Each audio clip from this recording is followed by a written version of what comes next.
네, 안녕하세요. 드디어 10주, 오늘 마지막 강의가 시작되게 되었습니다. 자, 그동안 받은 은혜와 또 좋은 배움들 기억하고 계시죠? 자, 오늘 그 마지막에 그것들을 좀 갈무리하고 마무리하는 시간들을 가질 텐데요. 특별히 마지막 시간이니 우리 조금 더 집중해서 우리 강의 들어가도록 하겠습니다. 자, 우리 지난 시간에 배웠던 내용 짧게 리뷰해보고 들어가 볼게요. 우리 지난 시간에 우리 예수 그리스도의 시대, 그리고 교회 시대에 대해서 함께 이야기를 나눴습니다. 예수 그리스도는 이 구원을 준비하고 이 구원을 실제적으로 보여준 예수 그리스도, 우리 주인님이 되어 주시죠. 자, 그것들이 등장했던 시대가 바로 드디어 도래한 예수 그리스도의 시대다. 그래서 그 이후에 그리스도를 통해 그 보냄받은 성령께서 함께하고 연합하게 하심으로 교회가 생기게 됐죠. 그래서 교회는 예수 그리스도의 이 그리스도의 승천 이후에 성령 강림을 통해 교회가 탄생했고, 또 이제 목적은 지상에서 그리스도의 나무 사역을 감당하는 것이 바로 교회 시대다라고 우리 지난 시간에 배웠습니다. 그래서 특별히 우리 예루살렘의 교회가 세워지고 또 성장하며 갈등하던 그 시기에 대해서 우리 좀 나누어 보았는데요. 그러면 오늘 이 시간을 통해서 이 교회의 어떤 부흥과 또 교회의 영향력들이 세워져 가는 그 일들을 우리가 함께 살펴보았으면 좋겠습니다. 네, 그래서 오늘 10강이고요. 우리 선교 시대와 이 영원 시대에 대해서 함께 한번 이야기 나눠보겠습니다. 드디어 교회가 생기고 나서 교회가 확장되는 그 과도기적인 시점에 있다는 거예요. 그리고 교회가 장차 추구하고 고대할 영원한 그 시대, 장차 오게 될 그 마지막 때와 그 일들을 우리가 함께 살펴보는 그런 시간들을 가졌으면 좋겠습니다. 우리가 많이 왔죠. 우리 저기 창조 시대부터, 저기 창조 시대부터 이 족장 시대를 쭉 이어서 정복 시대까지 쭉 왔던 거 여러분들 기억하시죠? 구약이 끝나고 우리가 제 침묵의 시대를 잘 지난 다음에 우리 지난 시간에 배웠던 예수 그리스도의 시대와 그리고 교회의 탄생의 시기까지 우리가 살펴보았고요. 오늘 그에 대한 이제 꽃이 피었으면 이제 열매가 맺혀지는 시대이죠. 그래서 선교 시대와 영원 시대를 살펴보면서 교회의 확장과 그리고 장차 올 이 완성의 시대를 예표한 여러 묵시 문학을 살펴보면서 우리에게 어떠한 삶의 미션과 또 하나님 우리에게 어떤 마음을 품고 삶을 살아가길 원하시는지 우리 함께 살펴보는 그런 시간 되셨으면 좋겠습니다. 자, 우리 선교의 시대 미리 보기 한번 살펴보시겠습니다. 자, 우리 주님께서 교회에 세우신 사명의 명령은 선교의 명령이었다. 여러분들 공감하시죠? 우리에게 맡겨진 대사명은 바로 선교입니다. 교회는 이 모여있는 공동체라는 의미도 갖고 있지만 이 교회가 추구하는 목적 중에 하나가 보내심을 받은 공동체라는 정체성을 가지고 있습니다. 그래서 교회는요, 머물러만 있으면 변질됩니다. 공동체도 마찬가지죠. 우리 안에서만 끼리끼리 머물게 되면 변질될 수밖에 없는 게 바로 이 공동체이자 교회예요. 그래서 하나님께서 주신 이 사명, 선교 밖으로 나가서 우리가 보내심을 받은 공동체라는 사실에 대해서 동의할 때 우리 공동체와 교회가 더욱더 건강해져 가는 것들을 우리가 함께 살필 수 있는 것입니다. 예수님은 교회를 세우고 그냥 안전하게 신앙생활을 하라고 하지 않으셨어요. 주님은 교회에게 세상으로 나아가라 라고 명령하셨다는 거고 기억하시면 좋겠습니다. 그래서 선교 시대는 단순히 교회가 커진 시대가 아니라 이 복음이 국경을 넘어서 이 폭발적으로 확장되던 시대였습니다. 이 예루살렘 골방에 머물던 복음이 유대와 사마리아를 지나서 로마 전 제국으로 퍼져나가는 것을 우리가 함께 볼 수 있는 대목이죠. 그래서 사도행전 1장 8절에 보시면 예수님께서 이렇게 말씀하십니다. 오직 성령이 너희에게 임하시면 너희가 권능을 받고 그래서 땅끝까지 이르러 무엇이 되라? 내 증인이 되리라. 중요한 것은 예수님이 교회를 크게 만들라가 아니라 무엇이 되라고 하셨죠? 그렇죠. 증인이 되라고 말씀하셨다는 것입니다. 여러분, 증인이 어떤 사람일까요? 법정에서 증인은 그 사건에 대해서 들었던 사람, 그 사건에 대해서 공부했던 사람이 아니라 직접 그것을 본 사람만이 증인이라고 이야기합니다. 그것을 직접 경험한 사람만이 증인이라고 얘기하는 것이죠. 그래서 증인이 되라는 것은요, 먼저 나부터 그 복음에 대해서 경험하고 확실하게 체험하라 라는 의미가 포함이 되어 있는 것입니다. 그래서 복음을 머리로만 아는 사람이 아니라 예수님을 만난 사람이 세상으로 나아가야 하는 것처럼 우리 또한 복음을 진실함으로 만나길 원하는 것이 이 선교로서의 부르심 받은 우리들의 첫 번째 가주 전제이자 귀한 사명이라는 것을 기억하셨으면 좋겠습니다. 그리고 우리가 선교 시대를 살펴볼 때 한 가지 흥미로운 점은요, 하나님께서 핍박조차도 이 선교의 도구로 사용하셨다는 것을 우리가 알 수 있습니다. 여러분, 초대교회는 핍박이 없었다면 이 예루살렘 안에만 머물렀을 가능성이 굉장히 큽니다. 그럼 어떻게 됐을까요? 변질됐겠죠? 또 그 안에서 서로 분파를 나누고 파벌을 짓느라 또 공동체의 건강함을 잃어버렸겠죠. 그런데 스데반의 선교 이후에 이 성도들이 흩어지게 되었고 그 흩어짐이 오히려 이 복음의 확장이 되는 시기가 되었습니다. 여러분, 하나님은 보통 우리의 흩어짐 속에서도 일하시는 줄 믿습니다. 우리 익숙한 자리에서 맨날 우리가 밀려가는 것 같고요. 우리 계획에서 틀어지고 무너지는 것 같지만 하나님은 오히려 그 변칙, 오히려 우리가 밀려나고 우리가 떠밀려가는 것 같은 실패하는 것 같은 그 순간에서도 하나님은 반드시 이 복음의 일들을 이루어 가신다라고 여러분들 꼭 기억하셨으면 좋겠어요. 그래서 우리 제2성전기 기억나시죠? 유대인들이 이 침략으로 인해서 세계 곳곳에 흩어졌지만 흩어져 있던 디아스포라 공동체와 또 이 회당 문화를 통해서 이 선교의 교두보가 되는 역할을 감당했다는 거 기억하시죠? 이때 그 회당들을 통해 이 바울이 각 도시로 복음 전하기 아주 용이했던 그런 복음의 마치 고속도로와 같은 그 시대를 여러분들 기억하실 겁니다. 여러분, 결국 선교의 핵심은 이거예요. 교회는 세상과 분리되어 숨는 공동체가 아니라 세상으로 들어가 복음을 증언하는 공동체라는 것입니다. 우리도 마찬가지예요. 직장, 학교, 가정, 인간관계 속에서 하나님은 우리를 증인으로 보내고 계십니다. 동의하시죠? 네, 아멘이시죠? 네, 아멘. 자, 복음은 교회 안에서 머무를 때 힘을 잃지만 삶의 현장으로 흘러들어갈 때 움직이기 시작한다는 것을 꼭 기억하셨으면 좋겠습니다. 자, 우리 그러면요, 이 선교는 무엇을 누구를 통해 전해졌는지 한번 살펴보도록 할게요. 자, 이 바울은요, 이 선교에 있어서 굉장히 탁월한 인물로 뽑힙니다. 이 초대교회의 가장 놀라운 특징은요, 복음이 끊임없이 이 경계를 넘어갔다는 거거든요. 여러분, 우리가 선이라는 것이 있죠. 사회생활에서도 관계에서도 선 잘 지켜야 돼, 선 넘으면 안 돼, 이런 말들을 많이 하시죠. 그런데 선이라는 것은 중요하고 우리의 삶을 지탱하는 중요한 기준이지만 그 선 안에 우리가 혹여나 갇혀있는 부분이 없지 않은지 우리가 살펴볼 수 있어야 합니다. 그 선이라는 이유로 이 복음을 내 안에 고립하고 있지 않은지 우리가 기억해 볼 대목이 바로 오늘 이 선교 파트를 통해서 알 수 있는 대목이에요. 결국 복음은 예루살렘이라는 그 선을 떠나서 땅끝을 향해 나아갔던 것처럼, 그래서 사도행전은 로마에서 끝이 나지만 이 로마를 넘어서 온 열방 가운데로 복음을 전하는 그 일들로 쓰임받았던 것처럼, 여러분, 우리에게 주신 이 복음이 우리의 어떠한 선으로 사사를 갇혀 있지 않은지 우리가 기억해 볼 중요한 그 교훈이 오늘 말씀에 담겨 있는 것입니다. 그래서 우리가 로마 시대 배우면서 도로망과 여러 헬라어가 공용어가 되는 것들, 또 여러 좋은 치안 체계가 오히려 복음을 전하는 통로가 되었던 것처럼 우리의 삶에 하나님께서 허락하신 좋은 것들 있죠. 내 좋은 관계들, 내 또 좋은 여러 인맥들, 여러 회사의 관계들, 또 많은 재능과 또 좋은 나의 장점들, 이것들이 복음 전파의 통로가 되는 그런 기점으로 하나님께서 삼으시냐는 그것을 꼭 기억하셨으면 좋겠습니다. 그래서 이 복음의 본질은요, 항상 이 확장이라는 것을 꼭 기억하셨으면 좋겠어요.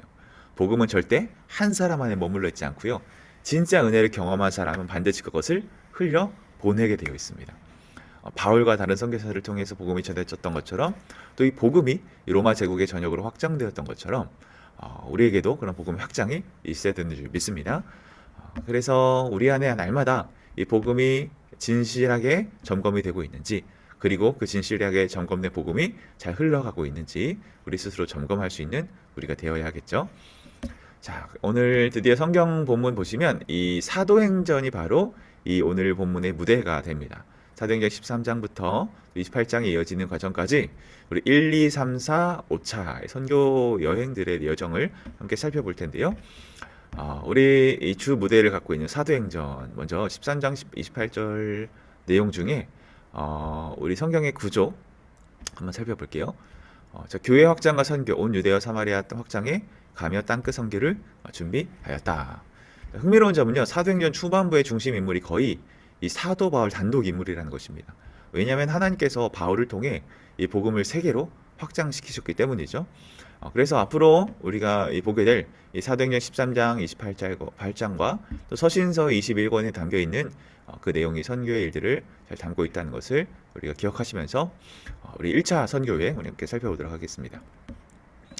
1차 선교 여행의 무대는요, 이 갈라디아 지역입니다. 갈라디아 지역. 이 사도행전 13장부터 15장까지 내용이에요. 사실 이것은 단순한 여행 기록이 아닙니다. 복음이 유대인의 경계를 넘어 열방으로 확장되는 아주 역사적인 시점을 담고 있습니다.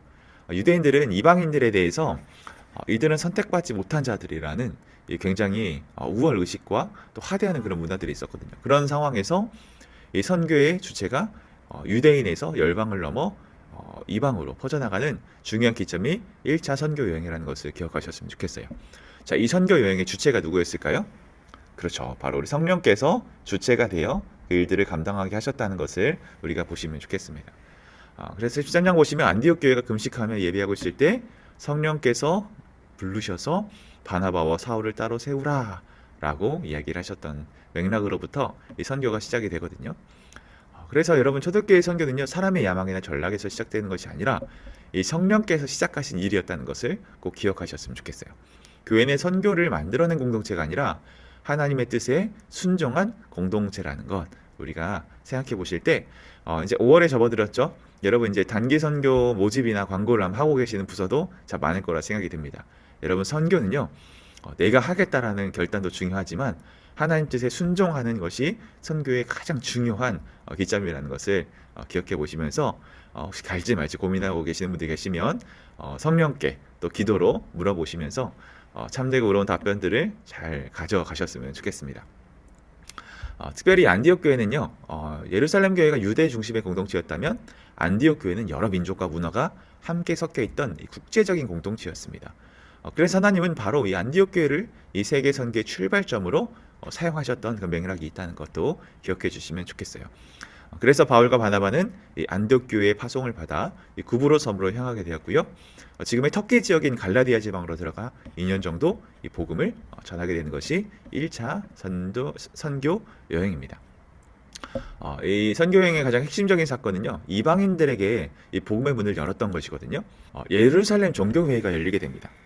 이 예루살렘 종교회의는요, 유대인들이 하나님은 자신들만의 하나님이라는 의식에서 벗어나 이제 하나님께서 모든 민족에게 이 구원의 문을 열어주셨다라는 것이 법제화되고 공식적으로 인정된 그런 시기가 바로 예루살렘 종교회의에서 열리게 되었습니다. 그래서 여기서 결의된 내용이 무엇이냐면요, 할례나 율법의 준수가 아닌 오직 예수 그리스도를 믿음으로 구원받는다라고 결의가 되었습니다. 여러분 혹시 기억나시나요? 그 예전에 그 언약 다윗 이야기 나오면서 이 언약에 대해서 잠깐 설명하면서 옛 언약과 새 언약에 대해서 제가 말씀드렸던 거 기억날 거예요. 다윗에게 했던 언약의 중요한 그 맥락은 무엇이죠? 전제 조건, 너와 내 집이 여호와를 잘 섬기면 이라는 조건이 붙죠. 그러면 너의 가족이, 너의 가문이 대대손손 왕위를 이어가겠다, 하나님께서 택함받은 백성으로 그 신분을 보장하겠다 했잖아요.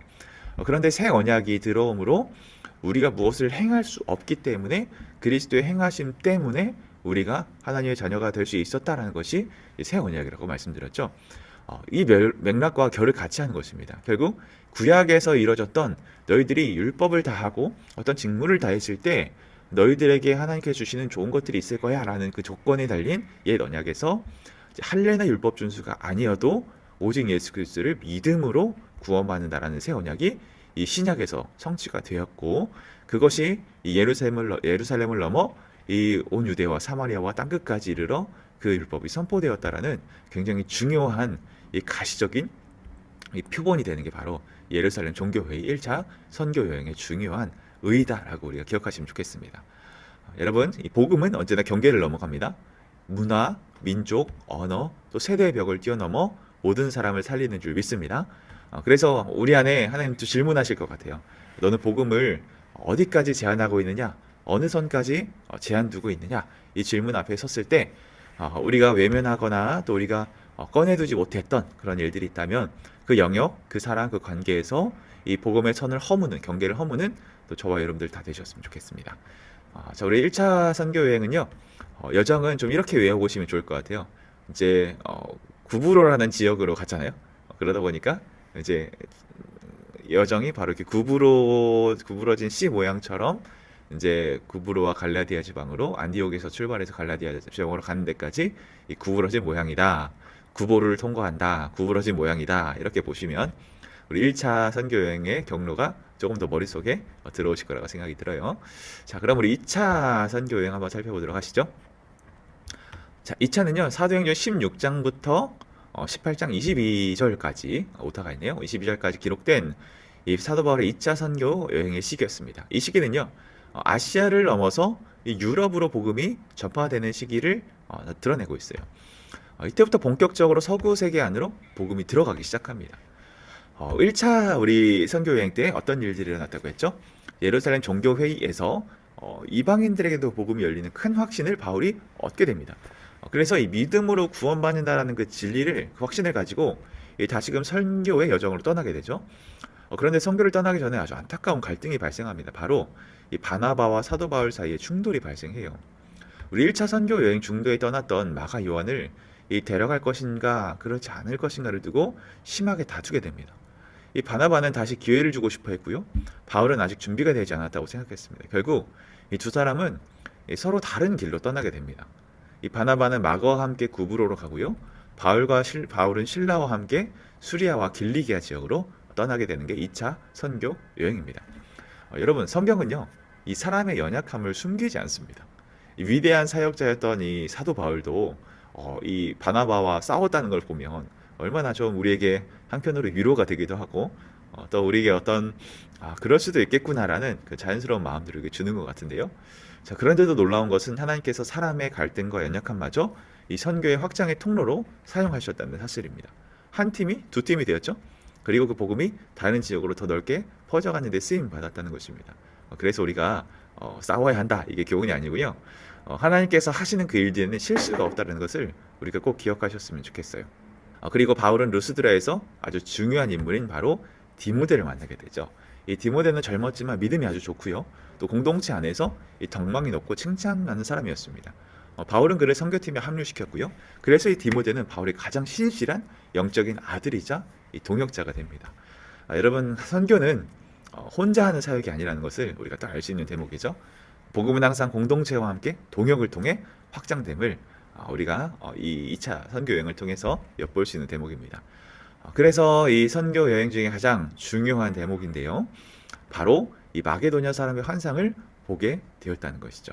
그래서 건너와서 우리를 도우라 라는 그 부르심에 유럽으로 건너가게 되고, 거기서 빌립보, 데살로니가, 베레와 고린도와 같은 도시들의 교회가 세워지는 그 일들에 크게 일조하게 되는 것을 우리가 보게 됩니다. 이런 걸 보면 하나님의 계획은 실수가 없으시고 부르심에는 착오가 없으시다는 것을 우리가 알 수 있는 것이죠. 특별히 여기 나 언급해 있던 도시들 있지 않습니까?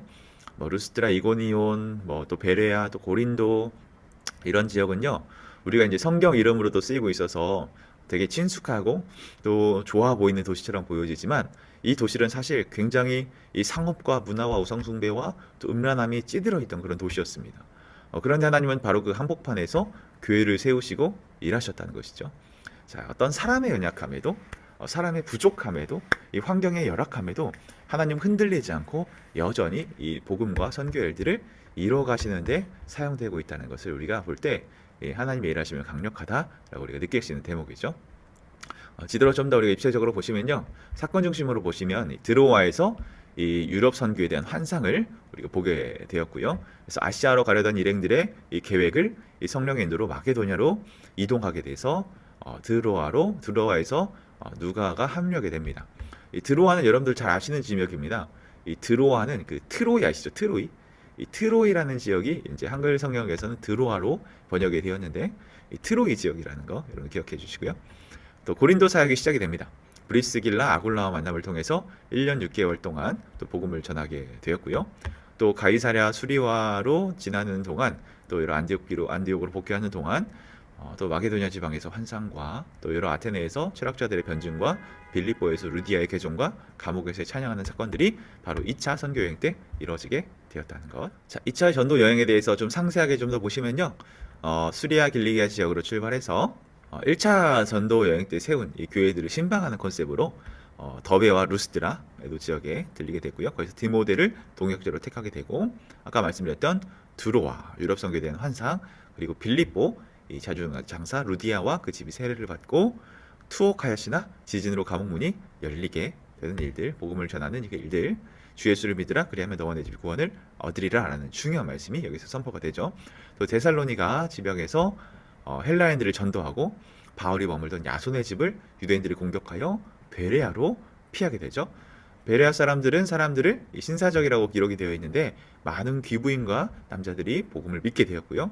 유대인들을 피해 실라와 디모데를 남겨두고 아덴으로 이동하였습니다. 그래서 아덴에서 이제 아고라라는 큰 광장에서 이 쾌락주의자와 또 스토아 철학자들과 이 토론을 하고요. 또 아레오바고에서 복음을 제시하는 큰 반응을 얻지 못하는 철학적 변론의 한계를 봉착하게 되죠. 사람의 지혜가 아니라 하나님의 지혜로 복음이 전해질 수 있다라는 사실에 대해서 바울이 또 한계를 느꼈던 곳이죠. 고린도 지역으로 가서 또 아굴라와 브리스길라 부부를 만나게 되고요. 실레와 디모데가 합류하게 되고 18개월 정도 머물다가 데살로니가 전후서를 기록하게 되었습니다. 그리고 에베소로 귀환길에 들려 복음을 전하고 이 아굴라와 브리스길라를 남겨두고 가이사랴로 돌아가 예루살렘 교회 안부를 묻고 안디옥으로 귀환하게 되는 여정을 받게 되는 것이죠. 그래서 이 보시면 이 안디옥에서 출발해서 쭉 한 바퀴 돌아서 그렇게 다시 돌아오는 여정이 2차 전도 여행이었다는 것입니다. 2차 전도 여행을 통해서 특별히 많이 만났던 인물들이 등장하는 것을 보게 돼요. 자, 가운데로 가보겠습니다. 자, 실라와 또 디모데, 누가, 브리스길라, 아굴라, 이 다양한 이 동역자들을 우리가 볼 수 있게 되었죠. 자, 그래서 계획을 막으시는 하나님의 일하심도 있지만 이 마게도냐의 환상을 통해 또 복음을 유럽 사회에 듣게 하시고 또 많은 핵심 동역자들을 세우심으로 이 복음이 이 서쪽으로 진격하는 이 서진 현상을 보게 되는 것이 바로 2차 전도 여행이었다. 우리가 보시면 좋겠습니다. 자, 2차 전도 여행은요, 좀 땅콩 모양으로 좀 기억해 주시면 좋겠어요. 이렇게 안디옥에서 출발해서 쭉 동그랗게 예루살렘 다시 안디옥으로 돌아오는 그 과정을 겪으면서 이렇게 여러 가지 들렀던 지역들을 다 찍어보면요, 이 점점점점점 보입니다. 그래서 이 긴 팔자 모양의 타원형 안에 점점점점점 있는 그 그림으로 생각해 보시면 2차 전도 여행은 땅콩 모양이다. 자, 1차 전도 여행에는 구부로를 통과했기 때문에 C 모양, 구부러진 C 모양이다. 자, 2차 전도 여행은 땅콩 모양이다. 긴 여행 속에 땅콩을 먹었다. 그렇게 외우시면 좋을 것 같아요. 자, 그래서 팔자 모양의 점점점 있는 많은 지역들 땅콩 모양으로 2차 전도 여행을 수행을 했다. 기억해 주시면 좋겠어요.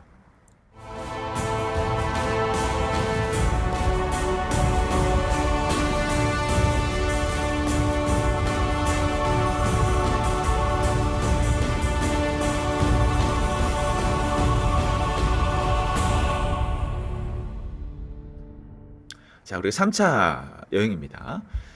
자, 3차 선교 여행은요, 사도행전 18장 23절부터 21장 16절까지의 이 과정인데요. 3차 선교 여행의 핵심 키워드는요, 바로 양육입니다. 뭐라고요? 양육입니다. 1차 여행이 복음의 확장이었다면, 또 2차 여행은 유럽 선교의 시작이었다면, 복음의 서진이었다면, 3차 여행은 세워진 교회를 이 깊이 있게 말씀으로 양육하고 정착시키는 사역이 바로 3차 선교 여행이었습니다. 그래서 특별히 이 바울의 중심 사역은요, 에베소였어요. 여러분, 에베소는요, 당시 소아시아의 최대의 이 상업과 종교의 중심지였거든요. 이 거대한 아데미 신전이 있었습니다. 아데미라는 큰 그리스 신 중에 하나인데, 큰 거대한 신전이 있었던 그곳에서 우상숭배가 창궐하던 시대였어요. 또 도시였습니다.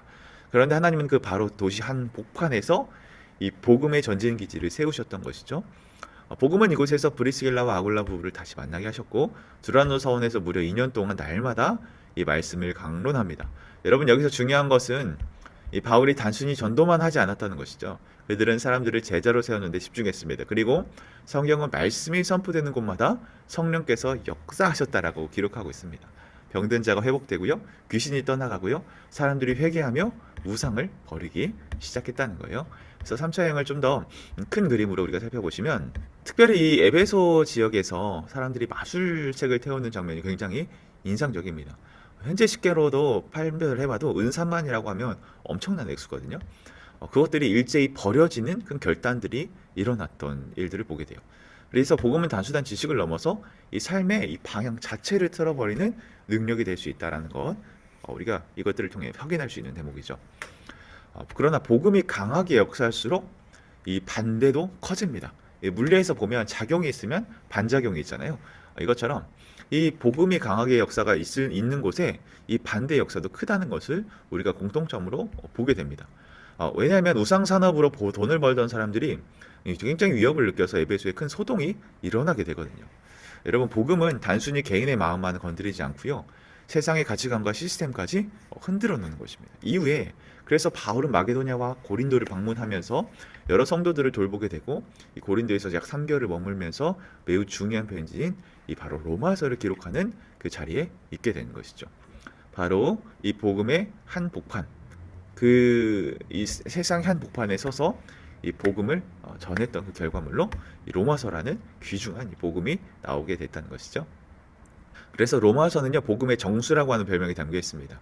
복음의 에센스. 그래서 바울의 평생의 비전이 담겨 있기도 하고요. 이 로마를 넘어 땅끝처럼 여겼던 이 서머나, 즉 스페인이라는 곳까지 복음을 전하고 싶어 했던 그 마음이 담겨 있죠. 그래서 사도행전 21장 이후부터는요, 이 바울의 체포와 압송이 시작이 되는데, 어찌 보면 이 바울이 원하던 바와 맞지 않은 방향이었습니다. 겉으로 보면 이 복음이 전진하지 못하는 것 같고, 실수인 것 같고, 이 죄수가 된 것처럼, 이 제한된 것처럼 보이지만, 하나님은 후에 보시겠지만 결국 그 길조차도 이 선교의 통로로 사용하셨다는 것을 보게 됩니다. 이 어떻게 되죠? 결국 바울은 이 죄수의 신분이었지만 오히려 죄수의 신분이 되면서 로마 군인들의 호의를 받으면서 이 총독들과 왕 앞에 그 복음을 증언하는 기회를 가지게 됐다는 것이죠. 여러분, 엄청난 반전 아니겠습니까? 따로 황제를, 총독을 접견하려면 굉장히 더 힘든 일이었을 텐데, 오히려 죄수의 신분을 통해 또 로마 군인들의 호의를 받으면서 이 복음을 전하는 놀라운 기회를 얻게 됐다는 이 드라마틱한 일들이 바로 이 3차 전도 여행 시제 때 일어났다는 것을 보게 됩니다. 사람의 실패인 것처럼 보이지만 그 안에서 하나님은 여전히 끊임없이 복음을 이뤄가고 계셨다는 것을 우리가 알 수 있죠. 자, 3차 전도 여행의 경로는요, 국자 모양입니다. 국자 모양. 네, 국자 모양. 열심히 복음을 국자로 퍼달랐다라고 이야기해 보시면 좋을 것 같아요. 그래서 갈라디아와 부르기아 지역에서 출발해서 이미 들렸던 교회들을 쭉 신방하고요, 성도들을 격려하고, 또 에베소에서 2년 이상 머물면서 에바브라바 같은 동역자들과 함께 팀 사역하면서 근처에 이 선교 도시마다 안식일마다 유다 회당에서 설교하고 두란노 서원에서 가르쳤던, 그리고 당시에 문제가 컸던 이 고린도 교회에 이 편지를 보냈던 내용이 바로 이 고린도 전서가 바로 에베소 지역에서 쓰여졌다는 것. 그리고 마케도니아와 고린도 지역을 지나면서 이 마케도니아와 성도들을 격려하고 석 달 동안 고린도에 머물러 있었습니다. 그래서 드로아에서 설교 도중에 걸터 앉아 졸다가 떨어진 이 유두고를 살려내는 기적을 보이기도 하고요. 또 여러 아소, 또 미둘레네, 기오, 사모 여러 도시들을 방문을 합니다. 그리고 밀레도에 이르러서 에베소 교회 장로들에게 감동적인 이 고별 설교를 마치게 되고요. 또 중간에 두로와 돌레미아와 가리사야 지방을 축진하고 다시 복귀하게 되는, 예루살렘을 가기로 결심하게 되는 그 여정이 바로 3차 전도 여행입니다. 여러분들 잘 따라오고 계시죠? 분량이 많습니다. 자, 우리 4차 전도 여행 한번 알아가 보도록 할게요. 먼저 좀 말씀드리는 건요, 4차와 이 5차의 경계를 짓는 그 구분을 학자들마다 또 인물들마다 조금씩 차이를 두고 있는 경우들이 좀 있습니다. 그래도 가장 지지를 받고 가장 일반적인 이 기준 안에서 이 4차와 5차를 나누었던 기준으로 강의를 좀 해보도록 할게요. 이 4차 선교 여행은요, 사도행전 21장부터 28장까지로 이어지고요. 이 바울의 마지막 여정이 담겨 있다라고도 봅니다. 그래서 이 여정을 4차 선교 여행이라고 하는데요. 그런데 흥미로운 것은요, 이 4차 선교 여행은요, 이 자유인의 여행이 아니라 이 죄수의 길이었다는 점입니다. 겉으로 보면요, 수동적이고요, 주체성을 잃어버린 것처럼 보이고 마치 이것이 복음 실패인 것처럼 보이지만, 체포당하고 고난당하고 쇠사슬에 묶여 로마로 압송되는 그 길들을 통해 하나님은 이 복음을 로마의 한 복판으로 펼쳐지길 원하시는 놀라운 기회로 삼으셨다는 것을 우리가 볼 수 있습니다. 그런데 좀 독특한 부분이 하나가 되어 있어요. 뭐냐면 이 바울은 로마로 바로 가지 않고 예루살렘으로 중간에 향했습니다. 왜냐하면 겉으로는 이 예루살렘 교회를 향한 연보, 즉 헌금이죠. 이 헌금을 전달하기 위해서이기도 했지만 더 깊은 이유로는요, 바울은 예루살렘 교회의 관계를 중요시 여겼기 때문에, 예루살렘 교회는 이 초대교회의 본부와 같은 공동체였기 때문에 이 단순히 내 선교만 잘하면 된다라고 생각하지 않고 이 관계를 계속해서 멤버십을 맺어갔던 이 사도 바울의 지혜와 또 좋은 덕목들을 볼 수 있게 되는 것이죠. 하나님은 공동체와 연합하는 것을 원하십니다. 사람이 혼자 살아갈 수 없죠. 함께 연합하는 일들을 통해 하나님의 크신 일들을 이뤄간다는 것을 이 사도 바울도 이제 알았던 것 같아요. 그래서 위협을 알면서도 예루살렘으로 가게 되고, 그래서 그것으로 붙잡힐 것이라 말렸지만 사도 바울은 이렇게 고백하죠. 나는 주 예수의 이름을 위하여 결박당할 뿐 아니라 죽을 것도 각오하겠다. 얼마나 결연하지 않습니까? 이것이 여러분들 바울의 중심이었습니다. 그렇게 중요한 것은 자신의 안전이 아니라 사명이었던 것이죠. 결국 바울은 예루살렘에서 체포가 되었고요. 그래서 체포 이후에 총독, 왕, 군인들 앞에서 이 복음을 전할 수 있는 그런 기회가 열리게 됐다는 게 이 4차 전도 여행의 중요한 핵심입니다. 여러분, 이를 통해 우리가 기억할 게 있어요. 여러분, 기대하는 방식으로 우리의 삶이 늘 흘러가지 않다는 것이죠. 때론 실패하는 길 같고 막힌 길 같고 때론 억울한 상황처럼 보이지만, 하지만 하나님은 그 길조차 사용하셔서 결국 이 복음을 진전시키십니다. 그래서 사도행전은 아주 독특하게 끝납니다. 이 결말이 없는 것처럼 그렇게 끝나거든요. 왜냐하면 이 복음 이야기는 아직 끝나지 않았기 때문에. 또 저와 여러분들이 이 시대의 새로운 사도행전을 써내려가는 그런 여정으로 동역자로 하나님께서 부르셨는 줄 믿습니다. 이 말에 오해하시면 안 돼요. 여러분들이 사도라는 얘기가 아닙니다. 신사도 이런 게 아니고요. 하나님께서 우리를 선교하는 주체로 부르셨다는 것을 우리가 꼭 기억하셨으면 좋겠어요. 자, 그래서 우리 4차, 5차 선교 여행들을 좀 종합해 보면요. 이제 여러 가지 과정들을 겪게 되죠. 예루살렘으로 갑니다. 위협을 무릅쓰고. 그런데 거기서 잡히게 되죠. 그래서 여러 유대인들이 일어냈던 폭동들을 통해 잡히게 되고, 로마 군대 천부장에게 체포가 되고, 그 상황 속에서 그레데 섬을 지나서 여러 풍랑을 또 당하면서, 기억하시죠? 여러 유라굴로라는 풍랑을 당해서 그곳에서도 머무는 섬에서 복음을 또 수장에게 전했던 일들. 그래서 멜리데 섬에 도착하고 여러 로마로 가는 과정 가운데서 하나님은 이것조차도 복음의 메시지로 사용하셨다. 이게 4차, 5차 선교여행의 핵심이라는 것을 우리가 보시면 좋겠습니다. 그래서 5차는요, 특별히 더 구분할 게 없고요. 이 석방 후에 마게도냐와 아시아를 재방문하는 과정들이 있거든요. 그때 이제 목회 서신들을 집필하는데, 그러고 나서 다시 투옥돼서 마침내 이 로마에서 순교하게 됩니다. 근데 그 과정을 5차 선교 여행이라고 보시는 분들이 계세요. 그래서 로마로 갔다 4차, 5차는 순교하는 여정까지 5차 선교 사역이다라고 보시면 좋겠습니다.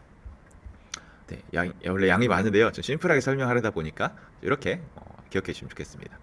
자, 한번 선교 여행을 종합해 보겠습니다. 자, 겉으로 볼 때 이 사도 바울의 핵심 사역들은 저지받는 것처럼 보였지만, 결국 하나님은 이 죄수의 몸으로 더 탁월하게 이 황제 앞에 설 수 있는 기회를 열어 가셨다는 것을 우리가 볼 수 있죠. 그래서 하나님 나라는요, 거침없이 확장하는 것을 보게 됩니다. 사람의 선함, 사람의 계획, 사람의 뜻하신 바가 아니라 하나님께서 원하시고 뜻하신 바대로 일들이 이루어 가시는 분이라는 것을 우리가 볼 수 있어요. 그래서 사도 바울의 결연한 고백, 나는 하나님을 믿노라, 하나님의 선교 사역 하나뿐이다라는 이 일심, 하나의 마음을 가지고 살았던 이 사도 바울의 마음을 통해 이 복음의 놀라운 전초 기지로 확장되었던 것을 보게 됩니다. 자, 우리 아까 5차 말씀드렸던 것처럼 5차는 이제 체포당해서 가택연금을 당하고 머물러 있는 그 로마에서 순교하기까지의 과정들이 5차 선교 여행이다라고 보시면 좋겠고요. 특별히 이때는 목회서신이라는 주옥 같은 이 편지를 성경을 집필했다는 것. 에베소서, 빌립보서, 골로새서, 빌레몬서가 바로 이때 바로 기록이 되었다는 것을 알 수 있습니다. 자, 5차의 여러 가지 상세한 경로는요, 이와 같고요. 비슷한 지역이죠. 로마에서 풀려나서 드디어 바라고 바라던 서머나 지역으로 가서 복음을 전합니다.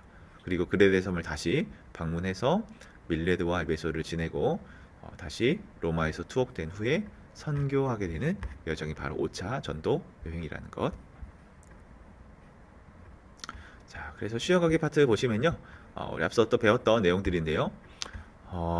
우리 사도행전은 교회 시대의 확장이자 이 선교 시대를 여는 이 다리와 같다. 우리가 쭉 배웠던 내용들이 그것일 겁니다.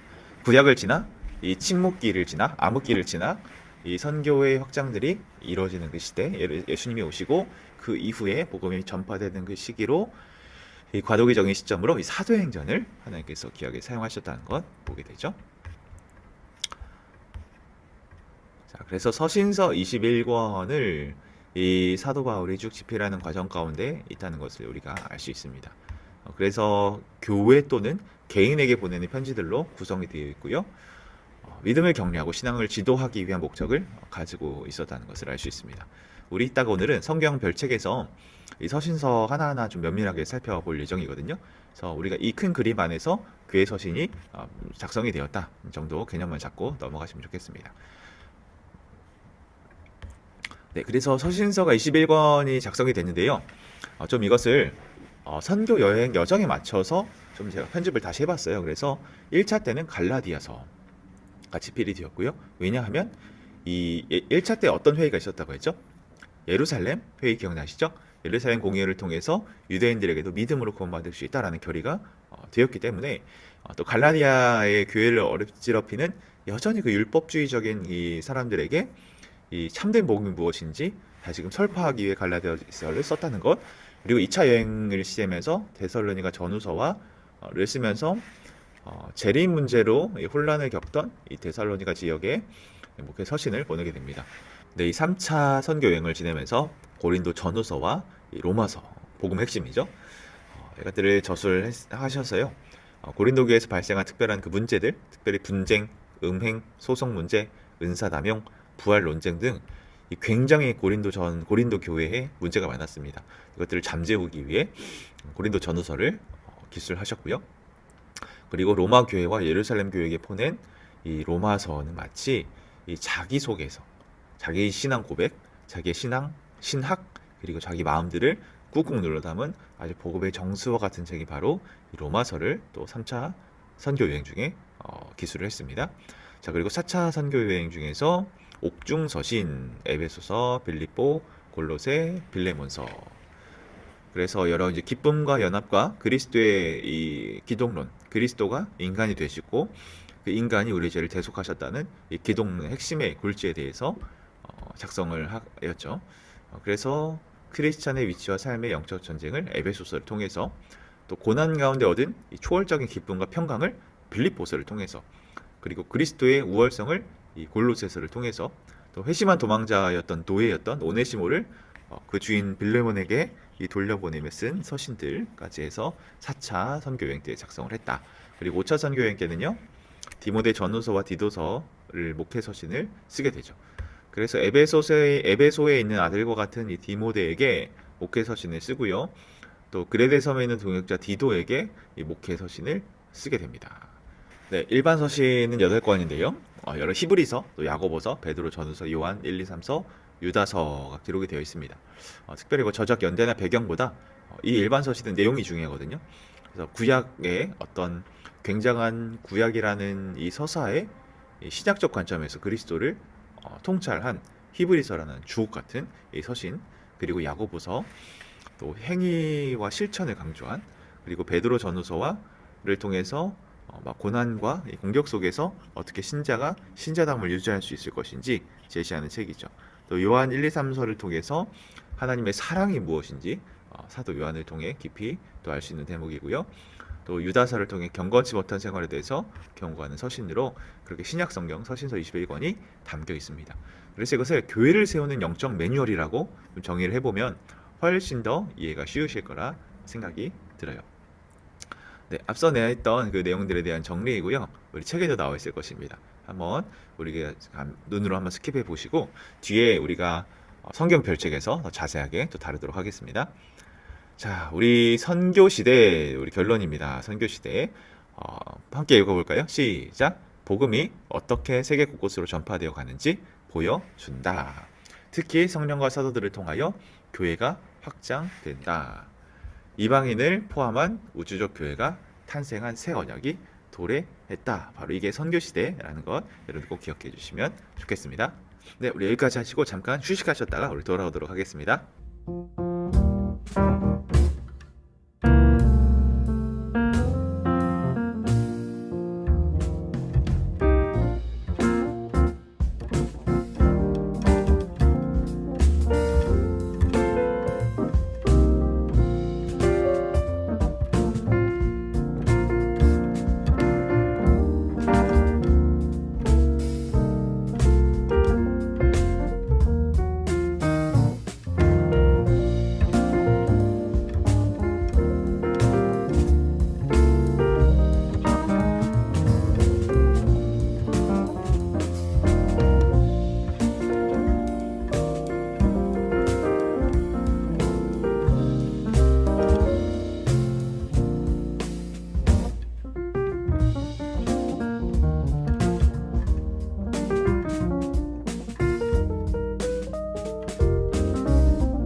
네, 우리 성경별책 시간입니다. 우리 특별히 아까 말씀드린 서신서에 대해서 우리 차근히 한번 살펴보았으면 좋겠어요.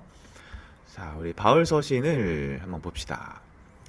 자, 특별히 로마서인데요. 로마서의 핵심은요, 이신칭입니다. 이신칭이. 이 믿음과 또 의로움에 대해서 신자들이 어떤 견해와 입장을 가지고 서야 하는지 아주 면밀하게 나와 있는 책이 바로 이 로마서죠. 그래서 사도 바울이 기록한 가장 체계적인 복음 서신입니다. 그래서 복음이 무엇인가를 가장 깊이 있게 설명한 책이에요. 그래서 로마서의 핵심 키워드는 죄, 은혜, 믿음, 칭의, 성화, 그리고 하나님의 의, 이 6가지의 중요한 핵심 골지를 가지고 있습니다. 그래서 바울은 먼저 모든 인간이 죄 아래 있다라고 선언하고 있고요. 유대인도 이방인도 모두 하나님 앞에서 죄인이다. 그런데 인간은 행위나 율법으로 구원받을 수가 없고 오직 예수 그리스도를 믿는 믿음으로 의롭게 된다. 이것이 로마서의 핵심인 이신칭의입니다. 특별히 로마서 1장 17절은 로마서 전체의 주제라고 할 수 있죠. 오직 의는 믿음으로 말미암아 살리라. 이런 아마 들어보셨을 거예요. 하박국 2장 4절에서도 나오는 구절인데요. 또 로마서는 단순히 이 구원의 교리만 설명하지 않고 구원받은 사람들이 어떻게 살아야 하는지에 대해서도 동일하게 이야기하고 있어요. 그래서 후반부에는요, 예배, 공동체, 사랑, 순종, 삶의 변화를 강조하는 구조로 지나게 됩니다. 로마서는요, 그래서 이 딱딱한 어떤 신학책, 어떤 논리적인 그런 책뿐만이 아니라 이 복음으로 어떻게 사람들이 변화되고 새롭게 되는지에 대해서도 깊이 있게 탐구한 책입니다. 그래서 로마서를 한 문장으로 정리하면 로마서는 죄인인 인간이 예수 그리스도의 은혜로 의롭게 되어 새로운 삶을 살아가게 되는 복음 핵심을 설명하는 책이다라고 보시면 좋겠어요. 자, 이어서 고린도 전후서 한번 살펴볼게요. 고린도 전후서도 크게 이제 4가지로 나누게 되는데요. 보시면 구성이 어떠죠? 문제, 변론, 권면. 네, 고린도 교회에 있었던 그 문제에 대해서 변론하기 위해 이 책을 썼다는 것을 알 수 있죠. 자, 고린도 전서 핵심 키워드는요, 분열, 거룩, 십자가, 사랑, 질서입니다. 바울은 교회 안에 여러 교만했던 파벌들을 책망하고요. 교회의 중심은 이 사람이 아니라 이 십자가 복음이라는 것을 강조하고 있습니다. 그래서 특별히 고린도전서 13장에는 사랑장으로 유명하죠. 은사가 아무리 많아도 사랑이 없으면 아무것도 아니라는 것이죠. 이 부활장의 15장에서는 그리스도의 부활과 성도들의 부활 소망을 강력하게 선포하고 있고요. 그런데 고린도 후서는요, 훨씬 더 개인적이고 감정적인 그런 편지의 글을 갖고 있습니다.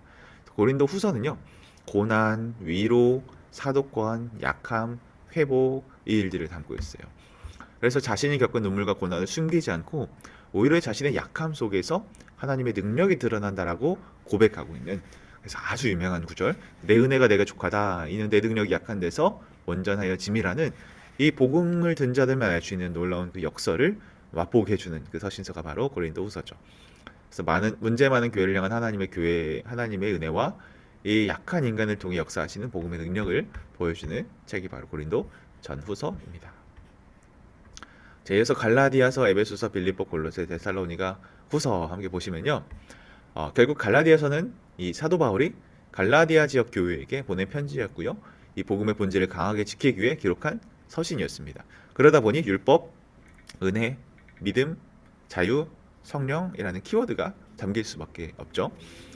당시 갈라디아 교회에서는요, 예수만 믿어서는 부족하다, 율법도 덤으로 지켜야 구원받는다라고 주장하는 사람들이 있어 왔습니다. 반절짜리 복음이죠. 이에 대해 바울은 매우 강하게 말하고 있습니다. 사람의 율법은 행위가 아니라 예수 그리스도를 믿음으로 의롭게 된다. 이것이 갈라디아서의 핵심입니다. 특별히 갈라디아서는요, 복음의 자유를 강조해요. 예수님께서 우리를 자유롭게 하셨는데 그 율법과 행위에 종이 되지 말라라는 그 핵심을 담고 있죠. 그런데 오늘날 우리 교회 생활 하면서도요, 어떤 율법으로 하나님의 의로움을 우리가 보증받고 싶어하는 마음이 있어요. 왜냐하면 그게 더 쉽고 빠른 방법일 수 있거든요. 우리 열심히 하면 되잖아요. 열심히 하는 것만큼 하나님께서 인정해 주신다고 하면 똑같은 세상의 논리처럼 신앙생활도 교회생활도 내 어떤 경건의 활동도 열심히 하면 하나님께서 복 주시겠지. 이러한 습성에 빠져있는 이 반절짜리 복음을 가진 우리들에게 이 갈라디아서의 복음이 오늘날을 살아가는 우리들에게도 여전히 유효할 수 있다는 것을 우리가 견지하시면 좋겠습니다. 그리고 에베소서는 교회 연합에 대해서 굉장히 애썼던 복음서였습니다. 이방인들도 이 구원받은 하나님의 백성의 공동체로서 이 동동 구성원이다. 그래서 함께 영적인 전쟁에 참여할 것을 권면한 것으로 에베소서가 기술이 되어 있고요. 또 빌립보서는 성도들에게 이 어려운 현실 속에서도 서로를 이 겸손히 서로 돌보며 주 안에서 항상 기뻐할 것을 권면하고 있습니다. 에베소서는 좀 전체적으로 외형으로 드러나는 이 모습이 집중한 복음서라면, 또 빌립보서는 내적인 기쁨에 대해서 소개하고 있는 이 서신서죠. 그리고 골로새서는요, 이 그리스도의 우월성을 설파한 이유가 바로 이 거짓된 교훈을 떨쳐내기 위해서 이 일들을 했다고 기억하시면 좋겠습니다. 그리고 데살로니가 전후서를 보시면 이 성도들이 주의 재림을 기다리고 있는 상황 속에서 어떻게 이 재림 신앙의 불순항에 미혹되지 않고 현혹되지 않고 바른 전통적인 하나님께서 건강하게 주신 이 틀 안에서 신앙생활을 할 수 있을지 고민하고 제안하는 것이 바로 데살로니가 전후서의 내용입니다. 자, 디모데후서, 전후서, 디도서, 빌레몬서를 함께 보시면요, 바울이 특정 개인들에게 보낸 편지들이라서 이제 개인 서신이라고 불리기도 합니다. 먼저 디모데 전후와 디도서는 특별히 이 교회를 돌보는 목회자들에게 보낸 편지이기 때문에 이 목회 서신이라고 불리기도 해요.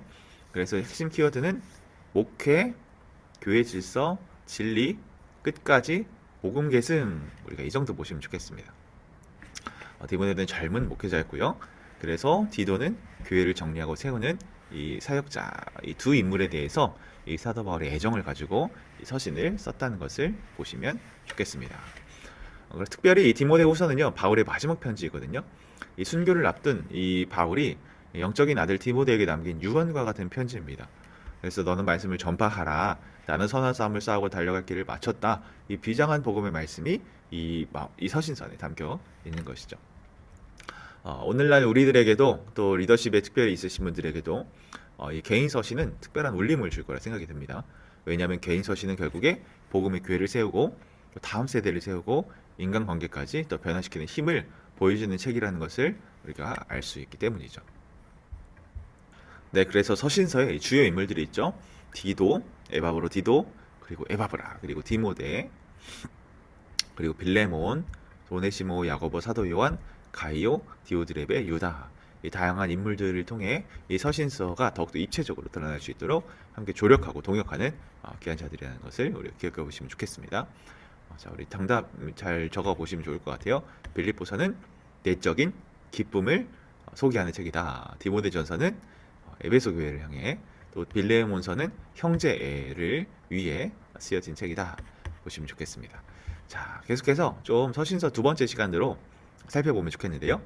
우리 일반 서신이 있습니다. 바로 이제 히브리서, 아까 말했던 야고보, 또 베드로 전후, 또 요한 1, 2, 3서, 유다서, 일반 서신이라고 말씀드렸죠. 자, 먼저 히브리서는요, 핍박과 흔들림 속에서 다시 그 유대교로 돌아가려는 흐름들이 있었어요. 그런 유대인 성도들에게 이 예수님이 얼마나 위대한 분이신가를 강조하기 위해 기록된 책이 바로 히브리서입니다. 그래서 핵심 키워드는요, 더 나은 이 제사장, 이 언약, 믿음, 인내, 이것을 말하는 책이 바로 히브리서예요. 히브리서는 계속해서 예수님이 천사보다 더 크시고 모세보다도 더 크시며 이 아론보다도 더 완전한 이 참된 제사장이심을 설명하고 있어요. 구약의 제사와 성전 시스템은 반복됐지만 무엇은 단번에 이루셨다? 예수님의 십자가는 단번에 완전한 구원을 이루셨다. 그래서 아까 말씀드렸던 게 나오죠. 옛 언약을 넘어 새 언약을 이 완성하신다는 내용에 대해서 강조하고 있어요. 그래서 특별히 히브리서 11장은 이 믿음장으로 유명하죠. 다양한 믿음의 선진들을 소개하면서 아브라함, 모세, 다윗, 이 많은 믿음의 사람들은 어떻게 보이지 않는 하나님을 붙들었는지 이 보여주는 그 예시를 잘 듣고 있습니다. 히브리서는 성도들에게 끊임없이 권면하죠. 뒤로 물러서지 마라. 끝까지 인내해라. 결국 히브리서는요, 예수 그리스도는 가장 완전한 구원의 길이시며 성도는 믿음으로 끝까지 이 인내해야 한다라는 메시지를 담고 있는 책이라는 것, 이렇게 기억해 보시면 좋겠습니다. 그래서 히브리서는 특별히 신약에 있는 구약이다, 이렇게 설명하기도 해요. 네, 이어서 야고보서와 베드로 전후서는요, 이 행실에 대해서 굉장히 집중하고 있는 서신서입니다. 그래서 이 전체의 키워드는요, 어떤 행함, 거룩함, 고난, 인내, 깨어있음을 항상 이야기하고 있거든요. 먼저 야고보서는요, 이 믿음은 반드시 이 행실, 삶으로 증명이 되어야 된다라는 것을 굉장히 강조하고 있어요. 그래서 야고보는 굉장히 강하게 말합니다. 마치 이 행함이 없는 믿음은 이 죽은 믿음이다. 강력하게 이야기해요. 이 진짜 믿음은 말뿐이 아니라 삶으로 드러나야 한다는 것이죠. 그래서 혀를 어떻게 사용해야 된다든지 말이라는 내용이죠. 말을 어떻게 언어 생활을 가져야 하는지, 이 가난한 자를 어떻게 대해야 하는지, 이 세상의 욕심과 어떻게 싸워야 하는지 이 믿음의 진실함이 드러난다고 볼 수 있습니다. 그리고 베드로전서는 핍박받는 성도들에게 보내는 편지예요. 그래서 베드로는 성도들에게 이 고난 속에서도 이 거룩하게 살아라고 권면하고 있고요. 그래서 세상 속에 이 나그네처럼 살아가되 삶의 태도를 통해 이 복음을 드러내라라는 내용을 담고 있어요. 특별히 베드로전서는 이 놀라운 정체성을 우리에게 부여해 주죠. 너희는 택하신 족속이요 왕 같은 제사장이요 거룩한 나라의 의에 소유된 백성이다라는 정체성을 굉장히 강조하고 있습니다. 반면에 베드로 후서는요. 이 거짓 교사들을 철저히 경계하고 마지막 때를 준비하라라고 이야기를 하고 있어요. 성도는 세상의 흐름에 흔들리지 말고 끝까지 깨어 거룩함을 지켜야 한다. 결국 야고보서와 베드로 전후서는 진짜 믿음은 반드시 거룩한 삶과 행동으로 드러난다는 것을 강조하는 책이다라고 우리가 보시면 좋겠습니다. 자, 요한일서는요. 요한일 2, 3서는요. 그 유다서까지 초대교회 안으로 들어온 거짓 가르침과 미혹을 경계하기 위해 기록된 서신입니다. 그래서 핵심 키워드는 진리, 그리고 사랑, 분별, 미혹, 끝까지 지키는 믿음, 이 정도로 키워드를 꼽아볼 수 있을 것 같아요. 당시 교회 안에는 예수님을 바르게 믿지 못하게 하는 거짓된 교사들이 들어오기 시작했거든요. 특별히 영주주의의 사상처럼 육체는 약하니까 예수님이 실제 사람으로 오신 것이 아니다라고 주장하는 여러 미혹들이 펼쳐졌습니다. 이에 대해서 사도 요한은 아주 분명하게 말하고 있어요. 예수님은 육체로 오신 것을 시인하는 영마다 하나님께 속한 것이다 라고 얘기를 합니다. 즉 진짜 신앙은 예수님을 바르게 아는 데에서부터 시작이 된다는 것이죠. 또 요한서신은 사랑을 굉장히 강조하고 있습니다. 하지만 여기서 말하는 사랑은 이 진리를 버린 사랑이 아니라 진리 안에서 사랑하는 것입니다. 여러분, 완전한 구속 속에 참된 자유가 있습니다. 이거 공감하시나요, 여러분들? 이 완전한 자유 안에 구속이 있는 건 그것만큼 괴로울 수가 없어요. 그런데 완전한 구속 안에 참된 자유가 있다는 거예요. 마치 물고기가 어항이라는 완전한 구속 안에 있을 때 그 편안하게 살 수 있는 참된 자유를 얻는 것처럼 우리도 이 말씀이란 진리 안에 거할 때 우리가 하는 그 사랑이 너무나 자연스럽고 그 사랑을 통해 하나님 지으신 본래 목적과 사명을 알아갈 수 있게 되는 것처럼 이 진리 안에 행하는 것이 중요하다는 것이 요한 1, 2, 3서 또 유다서에서 말하는 중요한 골치 핵심입니다. 여러분, 이 교훈을 꼭 반드시 기억하셨으면 좋겠어요. 그래서 교회 안에 몰래 들어와서 은혜를 왜곡하고 욕망대로 살아가려는 그런 사람들을 조심하라고 말하는 그 이유가 뭐냐면, 아까 말했지만 이 자유분방한 자유 안에 구속이 있는 것은요, 이 자유라는 것을 빙자해서 죄가 우리를 구속합니다. 그러나 이 진리가 우리를 구속할 때 그 안에 참된 자유가 있다라는, 그래서 지극히 거룩한 믿음 위에 자신을 세우라라는 그 말이 바로 이러한 뜻이라는 것들을 여러분들 기억해 주시면 좋겠어요. 그래서 그때도 마지막 시대라고 경고했거든요. 여러분, 그 지금 수천 년의 시간, 지금도 마지막 시대 아니겠습니까? 마지막 시대일수록 진리를 붙들고 사랑 안에 분별하며 믿음을 끝까지 지켜야 한다는 메시지를 전하고 있는 책이죠. 네, 우리 영원 시대 우리 강의 시작해 보도록 하겠습니다.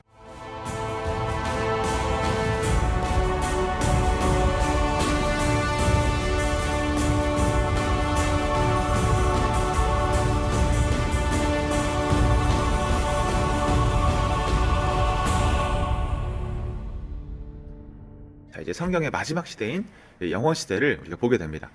여러분, 영원 시대는요, 단순히 죽어서 천국에 가는 그런 이야기로 끝나지 않습니다. 하나님께서 완전히 잃어버렸던 것들을 완전히 회복시키시겠다라는 그 메시지가 담긴 이 복음이 바로 이 영원 시대에 담긴 중요한 내용이라는 것을 우리가 개념을 잡고 강의 시작해 보도록 하겠습니다. 자, 우리 영원 시대는요, 특별히 완성된 하나님의 나라에 대한 여러 은유들을 보여주고 있는데, 이 요한계시록이 굉장히 그것들이 두드러지게 잘 나와 있죠. 요한계시록을 보시면 여러분, 그 분위기가 어떤가요?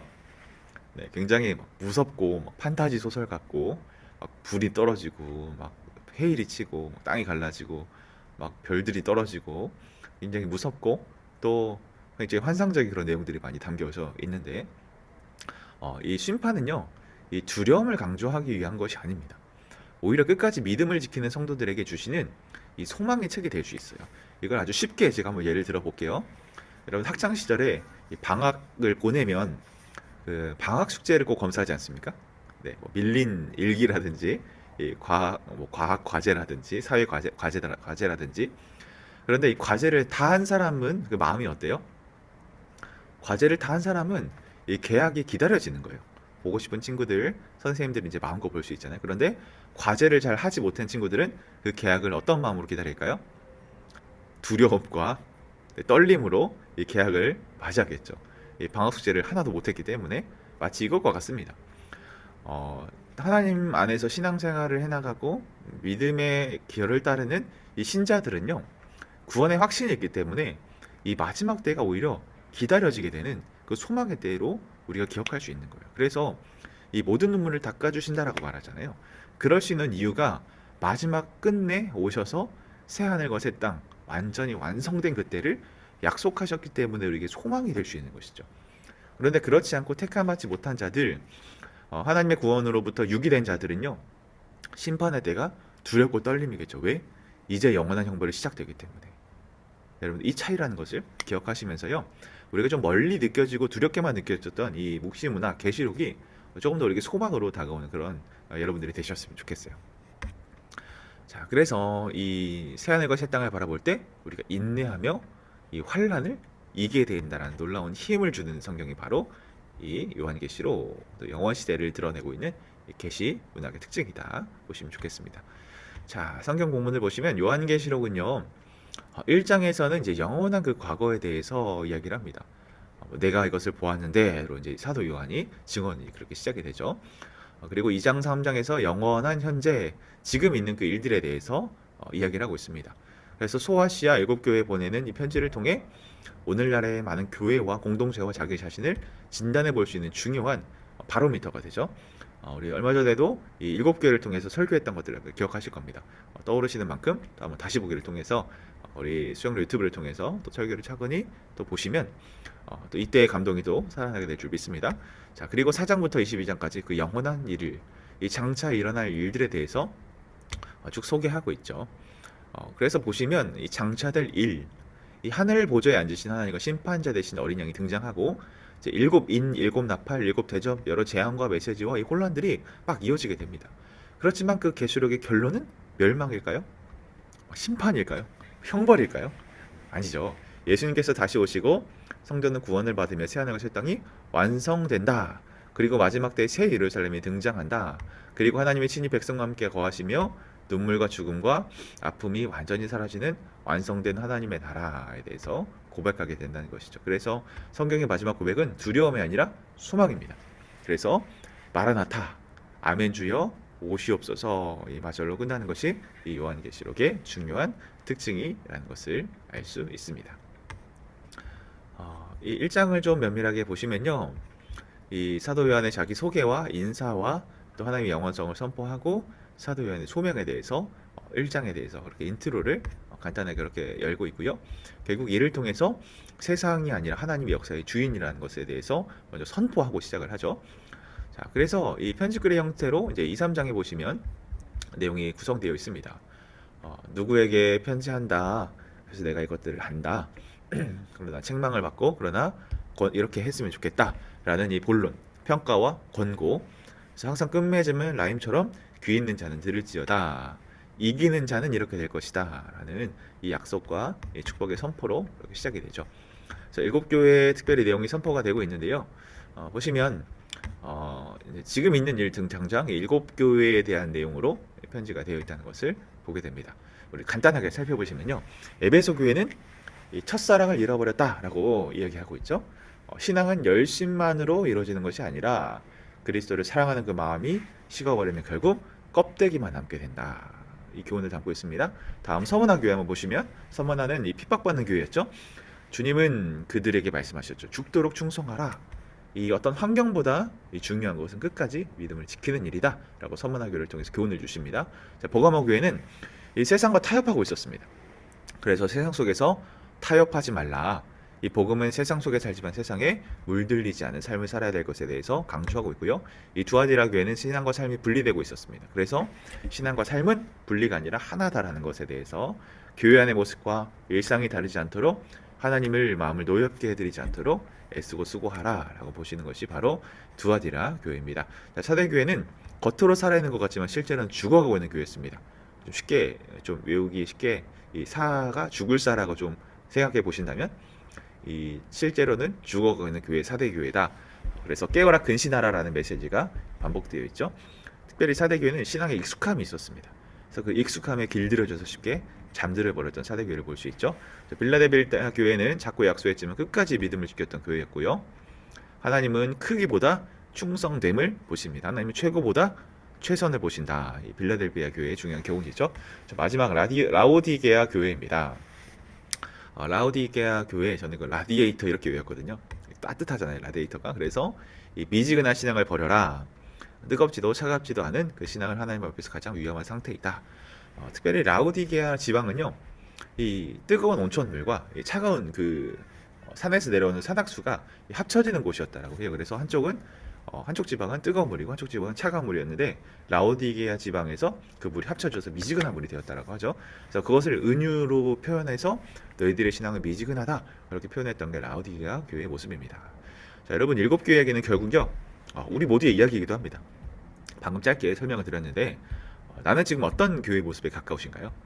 네, 주님은 우리 마음속에 무엇이라고 오늘 말씀하고 계시는 것 같은가요? 자, 귀 있는 자가 듣게 하시는 것, 성령의 말씀을 오늘의 교과를 통해서 또 깨닫게 되는 깨달음이 은혜인 줄로 아는 저희 여러분들 다 되시기를 축복하고 소망합니다. 자, 그리고 나서 이제 등장하는 것이 이제 일곱 인과 나팔과 대접에 대한 이야기예요. 장차 일어나게 될 일들에 대해서 소개하고 있는데 특별히 요한은 하늘 보좌의 장면을 먼저 보게 되죠. 모든 혼란과 이 심판의 이야기 이전에 가장 먼저 등장하는 것이 바로 하나님의 보좌입니다. 이것은 굉장히 메시지를 가지고 있어요. 세상이 혼란스러워도 결국 역사의 중심에는 하나님이 계시다. 여기 그림 보시면 가운데 어린 양이 보좌 앞에 보이십니까? 어린 양이 귀엽죠? 이렇게 보좌에 앉아있는 어린 양이 있으신데 이 중심에 그리스도가 계시다. 세상의 모든 통치를 그리스도께서 하고 계시다라는 놀라운 의미를 가지고 있는 것이 바로 이 사장물의 인트로를 여는 시작입니다. 그래서 첫 번째 인이 딱 열리죠. 그러면서 이제 흰 말이 등장하고 붉은 말, 검정 말, 청황색 말 여러 말들이 등장을 합니다. 우리 좀 글자로 보시면 이제 이런 일들이 등장을 해요. 그래서 인이 풀릴 때마다 많은 재난들과 또 많은 또 탄원과 또 사람들의 아우성 소리가 들리는 게 바로 인이 풀릴 때 그 일들을 겪게 된다는 것이죠. 그래서 첫째, 둘째, 셋째 인을 통해서 하나님을 거부하는 세상의 여러 자화상에 대해서, 그리고 다섯째 순교자의 탄원의 기도, 여섯 번째 큰 재난과 천재지변에 대해서 이야기를 하고 있습니다. 그러고 나서 나팔이 붑니다. 나팔. 첫째 나팔이 불게 되는데 이 피 섞인 우박과 불이 땅에서 쏟아지게 되고요. 나팔이 불수록 글씨에 보시는 것처럼 이 다양한 이 재앙들이 등장하는 것을 보게 돼요. 여기서 중요한 것은 여러분들 우리가 심판의 때가 이렇게 참혹하고 무섭다는 일들을 통해 이 하나님의 공의 또한 이 칼같이 무섭고 완전하다는 것을 우리가 또 볼 수 있습니다. 늘 사랑의 하나님, 인내하고 참고 기다리시는 은혜롭고 자비롭고 노하기를 더디하시는 그런 하나님의 성품을 넘어서서 이 죄에 대해서 이렇게 파괴적이고 이 하나님의 공의에 어긋나는 일들에 대해서 이렇게 과격하게 보여주실 수 있는 하나님의 의로우신 성품에 대해서 우리에게 엿볼 수 있는 대목인 것이죠. 하나님의 권위이자 완전한 통치의 또 하나의 측면이라고 우리가 보시면 좋겠습니다.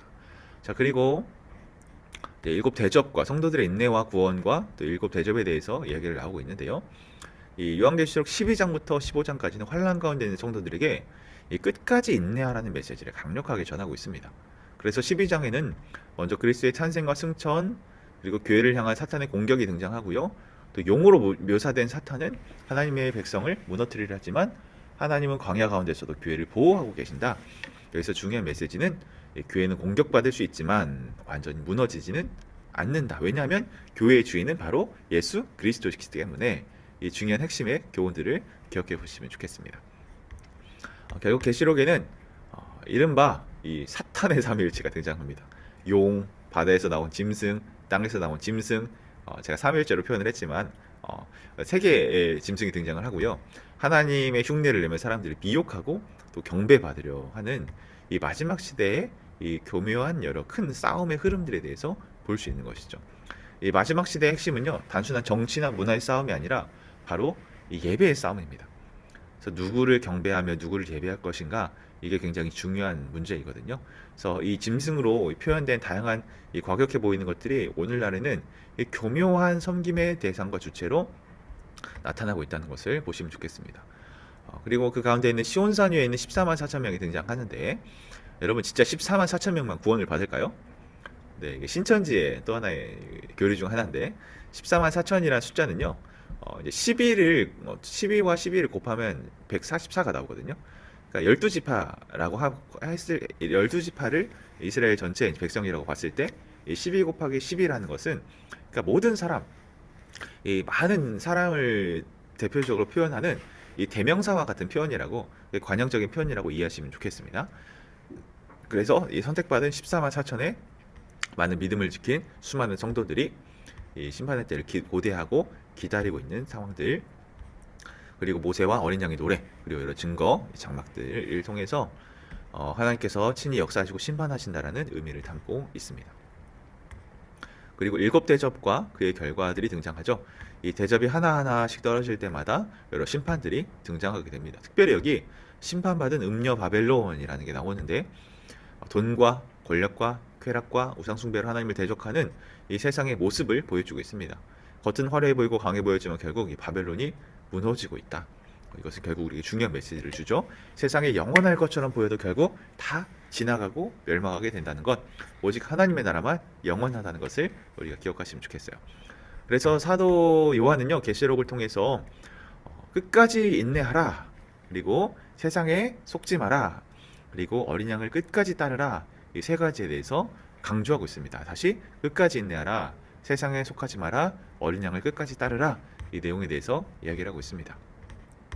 자, 그래서 21장, 22장의 내용을 조금 더 갈무리해 보면요,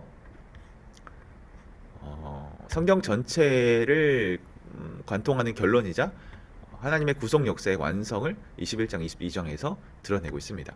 여기서 모든 눈물과 고통의 이야기가 끝나고 완전한 회복이 시작된다라는 중요한 위로를 남겨주고 있죠.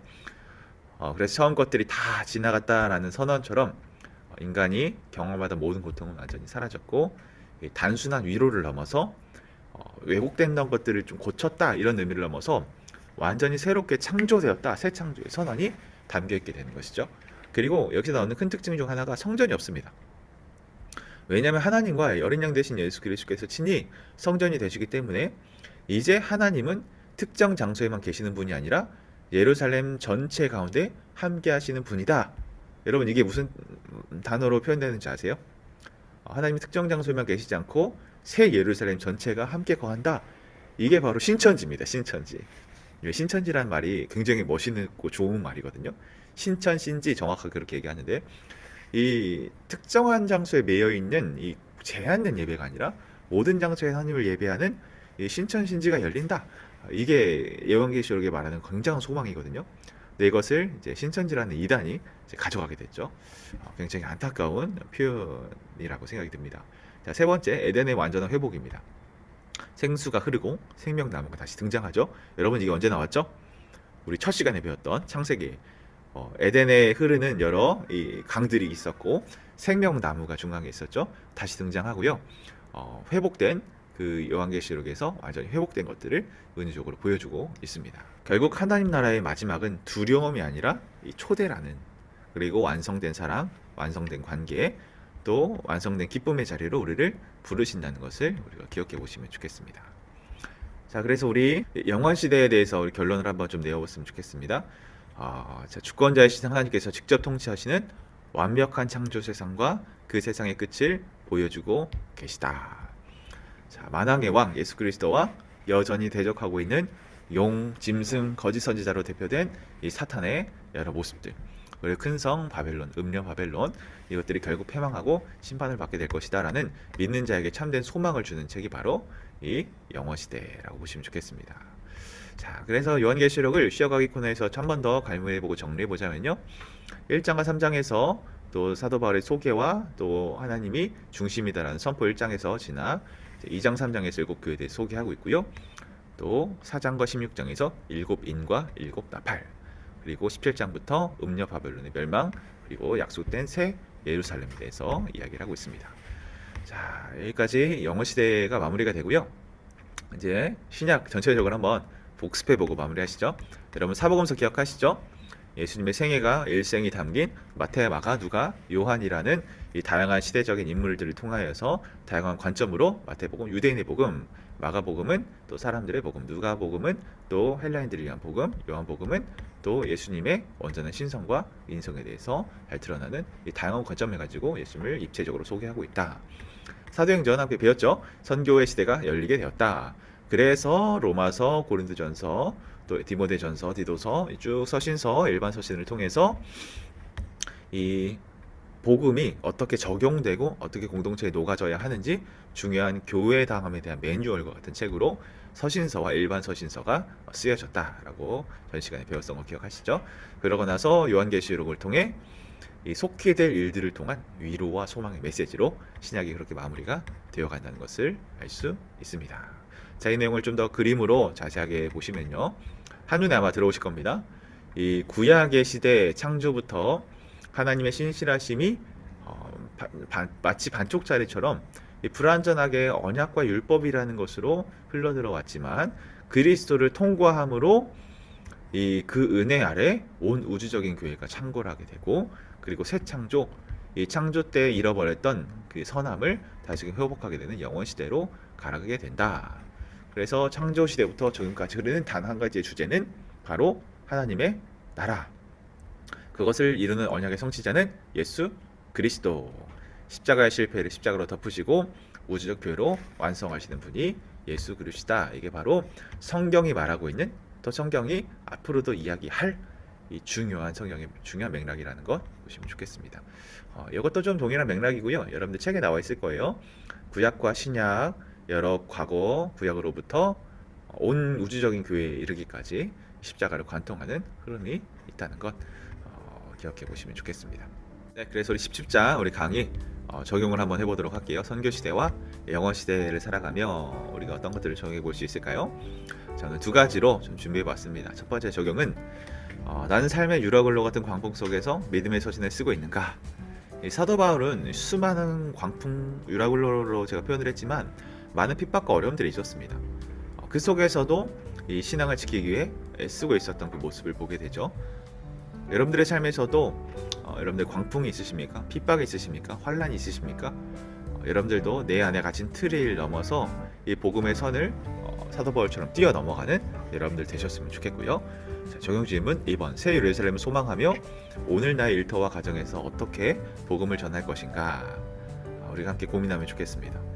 우리가 복음을 전할 수 있는 그 이유는 바로 그 끝이 있다라는 확신 때문인 줄 믿습니다. 그래서 끝이 확증되어 있고 정해져 있기 때문에 내가 무엇으로 하나님의 마음을 시원케 해드릴까 고민했을 때 그 복음을 전하는 나팔수로 나를 부르셨다는 것을 꼭 기억하셨으면 좋겠습니다. 그래서 이번 주 한 문장을 종합해 보면요. 종말을 확신하는 자만이 오늘을 가장 치열하게 사랑할 수 있습니다. 여러분들 동의하시죠? 네, 믿는 자들에게 있는 끝은 심판이 아니라 하나님의 약속이 성취되는 그 시기라는 것을 우리 가운데 주셨을 때 이 사실 때문에 좀 위로가 되고 모든 고통과 어려움과 환란들이 그렇게 가볍게 넘어가지는 저와 여러분들 다 되셨으면 좋겠습니다. 네, 여러분들 너무 고생하셨고요. 이 10주 동안 시간을 통해서 이 성경 66권을 전체를 다 꼼꼼하게 살피기가 어렵지만 그래도 최대한 여러분들에게 맥락을 좀 짚어드리기 위해 썼던 것 같습니다. 또 여러분들이 또 댓글로 출석으로 잘 따라와 주셔서 감사드리고요. 이제 시작입니다, 여러분들. 이렇게 큰 그물을 이제 꿰었으니 이제 여러분들 큐티 학교, 다른 양육, 또 설교 말씀 이 일들을 통해서 이 큰 그물을 촘촘하게 꿰어갔을 때 여러분들의 삶에 은혜의 물고기가 한가득 잡히게 되는 그러한 여정의 시작으로 내가 들어섰다라고 여러분들 기억해 보시면 좋겠습니다. 그래서 수영록의 성경 파노라마 들으셨다 자부심을 가지셔도 좋을 것 같고요.